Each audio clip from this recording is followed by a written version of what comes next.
pada tanggal 14 Agustus 1945, Sekutu menjatuhkan bom atom di kota Hiroshima dan Nagasaki. Berita tentang genjatan senjata yang dilakukan oleh Jepang ini disiarkan oleh radio Jepang dari Tokyo. Ternyata siaran tersebut tertangkap di Indonesia dan Sultan Syahrir mendengarnya. And this is Hiroshima 1 year after. The release of these films by the United States Strategic Bombing Survey coincides with the anniversary of the blast which hastened the end of the war. They show Hiroshima still bearing the scars of atomic energy, still a city of rubble and destruction. Apakah kalian sudah mendengar tentang berita kekalahan Jepang? Belum, Bung.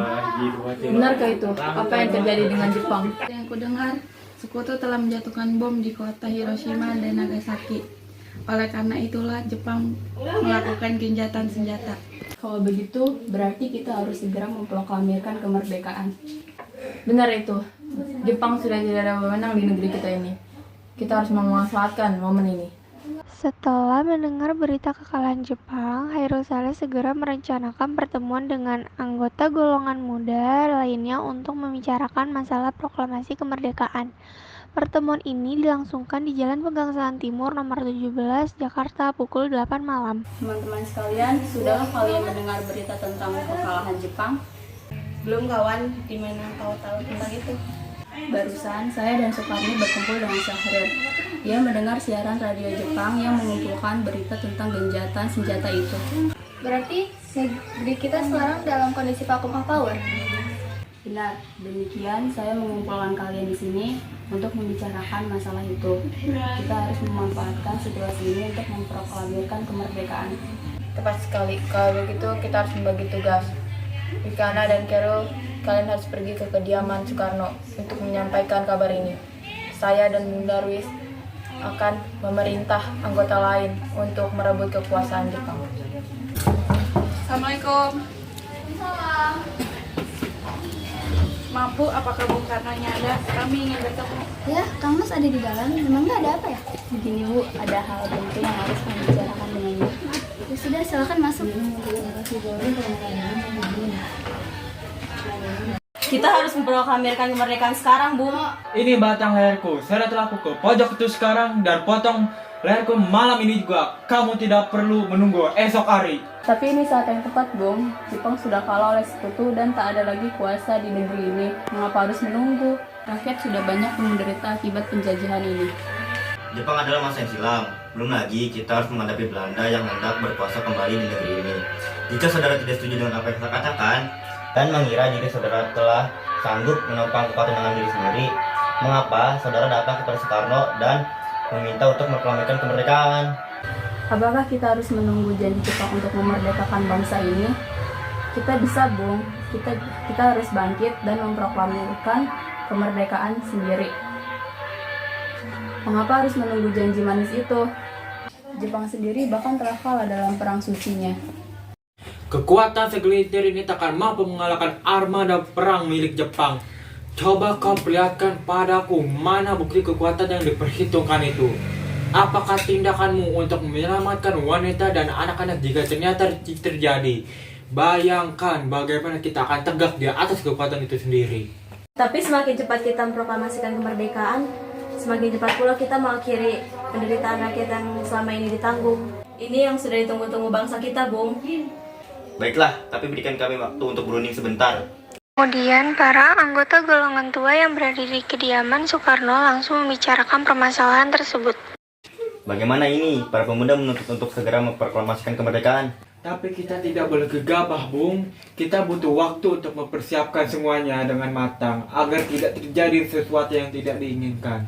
Saya setuju. Menurut saya yang terpenting sekarang adalah menghadapi Sekutu yang hendak berniat kembali berkuasa di negeri ini.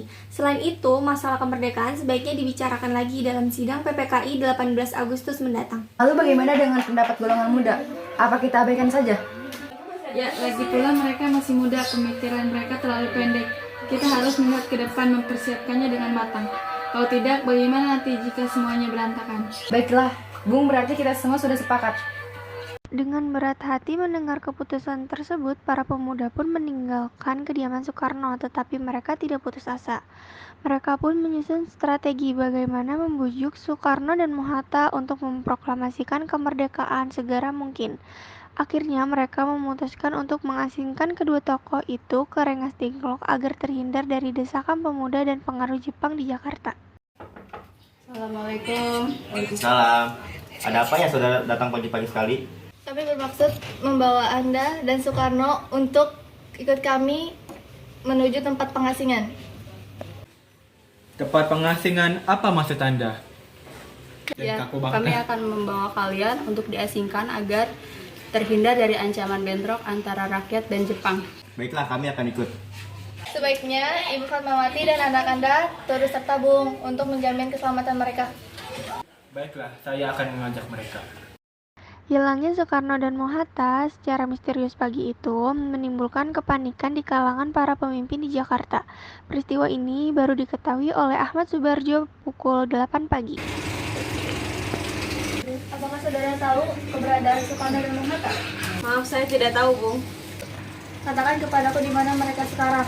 Aku akan menjamin keselamatan mereka ketika kembali ke Jakarta dan akan menjamin kemerdekaan untuk kalian esok harinya. Akankah Anda bersumpah untuk itu?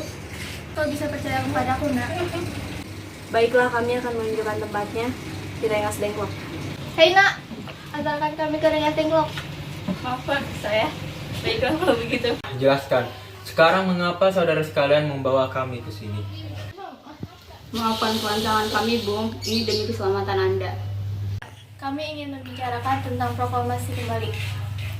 Bukankah tempo hari sudah kami katakan pada kalian, masalah kemerdekaan akan kami bicarakan pada sidang PPKI? Memang benar adanya, tetapi kami semua berpendapat mengapa menunggu untuk dimerdekakan oleh Jepang, mengapa menunggu hasil sidang PPKI, kalau kita bisa bergerak dengan kekuatan sendiri.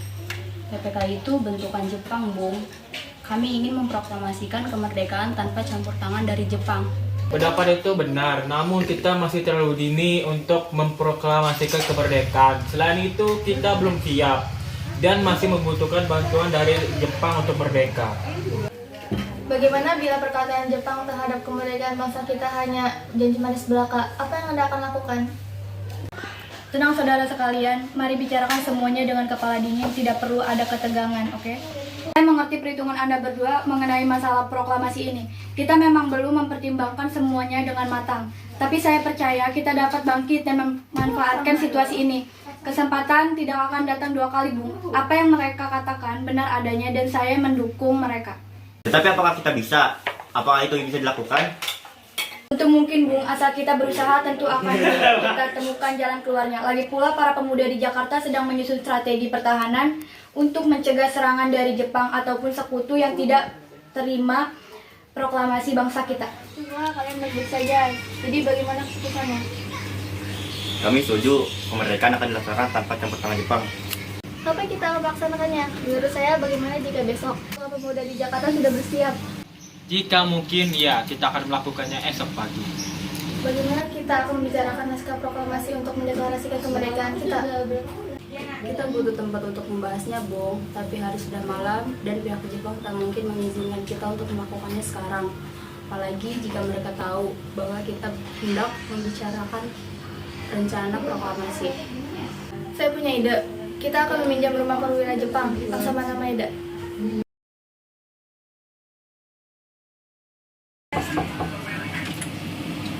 Selamat malam, ada apa, Bung?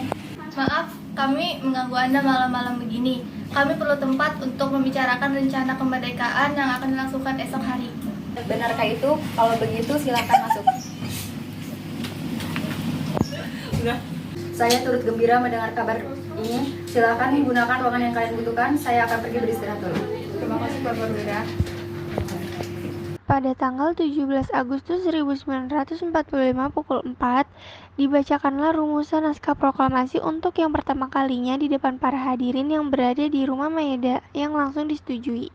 Namun kemudian timbullah persoalan tentang siapa saja yang akan menandatangani naskah proklamasi. Menurut saya, sebaiknya naskah ini tidak boleh ditandatangani oleh anggota PPKI.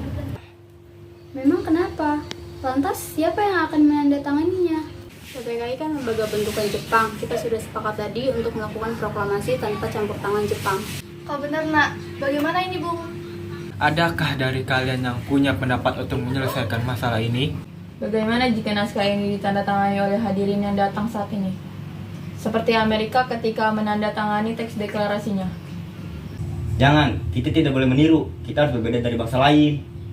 Lalu bagaimana Bung Karno? Karena ini semua berkat jasa-jasa Indonesia berat di atas nama Indonesia. Saya setuju, dan saya punya usul yang menandatangani teks cukup 2 orang saja, yaitu Anda dan Bung Hatta sebagai wakil dari bangsa Indonesia. Usul yang bagus. Bagaimana para hadirin? Kami setuju. Setelah semuanya setuju, Soekarno memerintahkan Sayuti Melik untuk mengetik teks proklamasi. Tolonglah kamu ketik teks proklamasi ini. Jagalah dengan baik-baik. Sayuti Melik pun mengetik teks tersebut. Semua persiapan proklamasi rampung pada pukul 4:30. Selesailah perundingan di Rengas Dengklok. Semua anggota golongan tua maupun muda kembali ke Jakarta untuk membahas lanjut rencana proklamasi kemerdekaan tanggal 17 Agustus 1945. Pada saat yang sama, Soekarno dan Ibu Fatmawati sampai di kediaman mereka dan berbincang sejenak. Alhamdulillah, akhirnya semuanya berjalan dengan lancar. Terima kasih Ibu telah menemani saya di saat kadang untuk menguras pikiran ini. Iya, terima kasih Gusti Allah yang telah memberikan jalan kepada bangsa untuk memproklamasikan kebangsaan. Oh iya Pak, apakah kalian sudah merencanakan bagaimana proklamasi besok berlangsung? Sudah, kita akan melaksanakan upacara bendera yang nanti akan diiringi lagu Indonesia Raya karya Bung Supratman. Bukankah kita belum punya bendera? Lantas bagaimana? Ya ampun, Bapak sampai lupa. Kalau begitu bagaimana jika ibu saya yang menyanyikan benderanya? Tapi ibu tidak punya kain Pak. Kain yang ada hanya kain merah dan putih. Apa tidak apa-apa? Tentu saja, buatlah bendera yang sederhana. Yang penting kita sudah berusaha untuk membuatkannya. Baiklah Pak. Dan ibu punya ide. Kita namakan saja benderanya Sang Saka Merah Putih. Bagaimana? Ide yang bagus.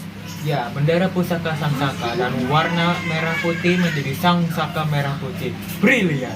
Ya sudah, sebaiknya Bapak bersiap sana menyusun pidato yang nanti akan Bapak bacakan. Hari Jumat pada tanggal 17 Agustus 1945 pukul 10 pagi di Jalan Pegangsaan Timur nomor 56 dilangsungkan proklamasi kemerdekaan Indonesia.